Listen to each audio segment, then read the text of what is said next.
unsafe maneuvers are in clear violation of your obligations for safe conduct under the 1972 International Regulations for preventing collision at... Dinikitan at winotor cannon ng barko ng China Coast Guard ang barko ng Bureau of Fisheries and Aquatic Resources o BFAR na BRP Datu Sanday. Hindi ito tumigil sa kabila ng mga radio challenge ng Pilipinas.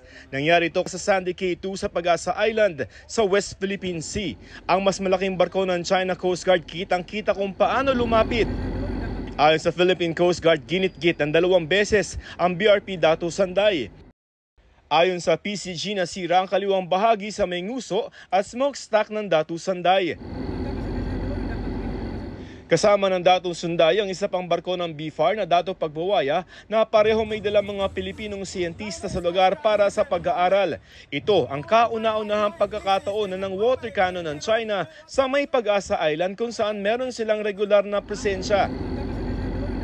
I cannot speak for the intention of the Chinese government, no? At alam naman natin, they have been very aggressive pagdating dito sa Pag-asa K2. Ang Sandy K2 ay may 3 nautical miles lamang mula sa Pag-asa Island. Sa Sandy K2 din nadiskubre noong 2023 ang mga nakatambak na patay at durog na corals na ayon sa mga eksperto noon ay karaniwang ginagawa ng China bago magsagawa ng reclamation activities. Ilang beses na rin nakaranas ang panghaharas ng BFAR mula sa China sa pagsasagawa nila ng research missions noon. Nagkaroon pa ng insidente na lumipad ng mababa ang isang chopper ng China na naglagay sa peligro sa ilang BFAR researchers dahil nagliparan ng mga patay na coral.